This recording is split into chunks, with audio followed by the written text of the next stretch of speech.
Manchester United need a midfield rebuild. Currently, there are only 3 midfielders at the club. Kobbie Mainoo now looks likely to stay, but Casemiro will leave in the summer, and Ugarte's future is certainly uncertain.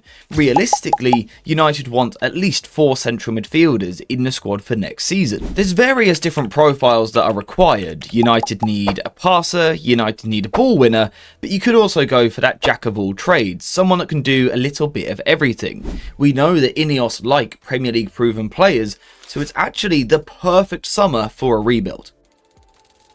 Now, one option for United this summer is to prioritise a passing midfielder, someone that specialises picking the ball up and basically giving it to other people, with a short but also a longer passing range. And this summer there is the option to go for one of the very best in the Premier League, Adam Wharton, who may be available this summer, simply because Crystal Palace have plateaued a little bit. Glasner is leaving at the end of the season, the captain, Guehi, left in January, so there is a chance that Wharton will be looking for a move. So this could be United's chance to strike. Now, what Wharton would bring to Manchester United is pretty obvious. It's his absolute wand of a left foot. I genuinely think he is one of the best passers in the Premier League.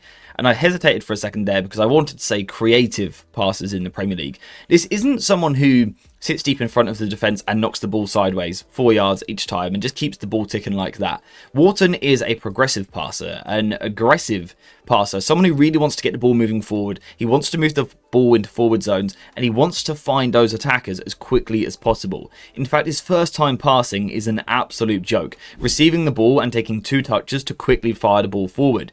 And for United, particularly if we think about what we've been doing under Michael Carrick, this could actually work really nicely because we often see United creating overloads on one side of the pitch. When you do that, you need tight footwork. You need players that can operate in tight spaces, and we've got that with several of these guys. But you also need that ability to then switch the ball to the far side to find the isolation. Well, Wharton is perfect for that. His short combination play is absolutely fantastic. He is so good with the ball in tight spaces. But if you want him to open up that passing range to find a big switch, well, then he's more than capable of that as well. He truly is one of the best passers in the Premier League, getting the ball moving from one side to the other.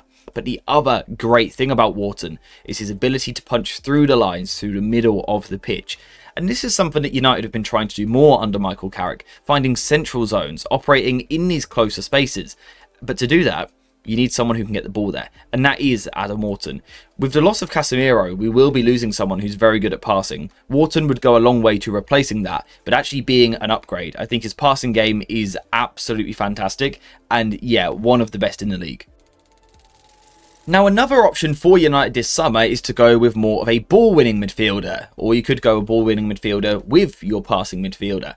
But fortunately, again, 2 of the very best players in the league, Onana and Baleba, could actually be available this summer. Onana because he recently suggested he may be looking eventually for a move to a bigger club, and it doesn't get much bigger than Manchester United anywhere in world football. And Baleba, well, because we know that he is basically begging for this move and wants to move to the club. Now, the reason why either of these 2 could be so good for Manchester United is because of their defensive capabilities and their ability to win the ball back for the team. Onana is one of the tallest players in the Premier League, and he's so tall because his legs are ridiculously long, but defensively that really helps him. If you want someone making a recovery tackle in front of the defence, it's Onana. His dueling ability is insane because he's so big, so strong, but so long-limbed that he can reach the ball and win it in situations when other players simply couldn't. He is one of the best duelers in the league, without doubt. He is so strong, he sort of pushes people over effortlessly and would be an amazing option for that reason. With Baleba, it's a little bit different. Still very strong, but not as tall as Onana, quite a bit shorter, nowhere near as good in the air. But his recoveries are still fantastic. Maybe not as tall as Onana, but certainly quicker. The way that Baleba sort of scurries into his recoveries is fantastic. He's got an excellent recovery pace. So if United are to be a team that want to open up a bit and make the pitch bigger at times, well, then you've got to defend those larger spaces, and you need players that can do it. And if we look across the rest of the United squad, we don't really possess that. Players that are great at defending large spaces. Not at fullback, not at centre-back, not in midfield. Baleba and Onana would change that for 2 reasons. Onana, it's that long-legged ability, that ability to cover big ground, and Baleba's sheer recovery pace.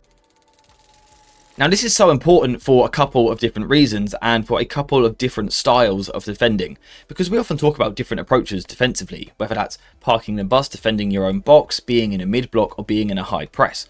Ultimately, all teams will be required to do all of those things across the course of a match, but also, of course, across the course of a season. So you need players that can do both. And again, these guys are exactly that. If United were to be a team that wanted to press high, these two are fantastic. Either to have the energy to press initially, be that high pressing player who can go and win the ball back nice and high, or to allow someone else to go and press, perhaps to allow Kobbie Mainoo to press a little bit higher and Onana or Baleba sit a little bit deeper and pick up these extra players in midfield and really screen and protect their centre-backs. Again, these are two of the best ball winners in the Premier League. I also think they're very good on the ball as well, so are amazing options as ball winners.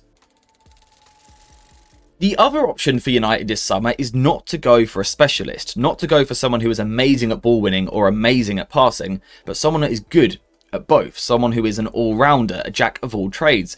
And again, three of the very best in the Premier League are likely to be available this summer. You've got Matheus Fernandes, who, if West Ham were to get relegated, would want to move away because he simply deserves to play Premier League football, maybe even European football. He's very, very good. Tonali, his agent offered him away from Newcastle in January, so again, potentially available for a move. And then Elliot Anderson, just one of the most talked about players in the world at the moment. Again, relegation could play a factor, but regardless, Anderson will move this summer because he is one of the best midfielders in the world. So all three of these guys are interesting. Now, one of the reasons why these three are so interesting is because defensively they can pick up the work. They're not defensively slack. These are players that can cover ground, can get into battles, and are very busy players is how I would describe all of them. Sometimes you get those footballers who go through a game quite quietly. You almost don't notice them, and some people love that type of player. But other people love a player who is in your face, who is busy, who is combative, buzzing about the pitch, going into tackles. And that's these three. These are three players who want to get involved. They want to get stuck in. They want to make tackles. And they're very good at doing it. Perhaps not as strong in the duel as the likes of Onana and Baleba, but still very good defensively. Very good, very combative, which is something that United could do with. The other great thing, though, is they've got the on-the-ball ability. Now, perhaps they don't pass the ball like Adam Wharton does, but they're no slouches with their passing either. Fernandes is amazing with a long pass, as is Anderson and as is Tonali. They're all fantastic players with their passing range. And again, they've all got that ability to play through the middle of the pitch as well with their passing. I also think all three of them can take the ball under pressure in the first phase and play there. I think if you were moving out from a goal kick with Lomans to Lisandro Martinez, and you want someone next to Kobbie Mainoo who can take the ball under pressure, not necessarily always play on the turn, but certainly look after the ball, be a safety point, well, all three of these guys tick that box. All three of them can take the ball in the first phase. Again, perhaps not specialists, but players that can do absolutely everything in midfield. And the thing that's so great about signing this type of player, perhaps over a specialist, is that you can almost partner them with anyone. If you look at Adam Wharton and his strengths, you think he needs a certain partner to help him out. Onana or Baleba perhaps need a certain partner. These guys, you put them with anyone, especially one of the specialists, and they look absolutely fantastic. That is why I think this is the perfect summer for Manchester United to rebuild the midfield, and that's just focusing on the Premier League. Of course, there's the rest of Europe and the rest of the world that United could dip into and have a look for someone to come into the club. I quite like the idea of Premier League proven in midfield because I think we need that immediate injection of quality, and I think all of these guys possess that. The question is, what sort of balance of profiles do you want? Do you want a passer? Do you want a ball winner? Do you want a jack of all trades? Or do you want to try and mix it and blend it? The great thing for United is no matter what we want, we can find it. We can find it in the league. There are players available, and they're seriously high level players. These are players that come into the club and immediately make Manchester United look better. For me, we should be targeting two of these guys. We should be getting at least two of these players into the club, and I think you immediately just see United fly to the next level. Because midfield has been a problem position for us for a long time. We've certainly always had a flaw or a certain clear weakness which has been on display. Signing these guys, or a combination of these guys, certainly reduces that, and I think it would make United much better. For me, this is the priority position in the summer. You have to go out, you have to go and sign central midfielders.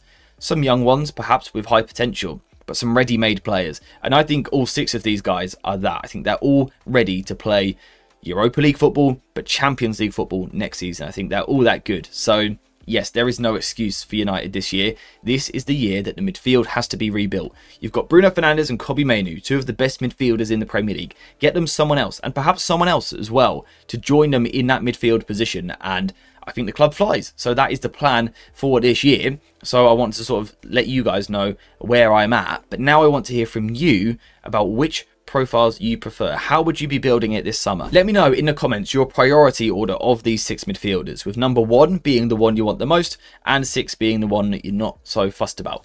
Apart from that though, we're now finished for today. So thank you very much for watching this video. I hope you have enjoyed it. And as always, I'll see you in the next one.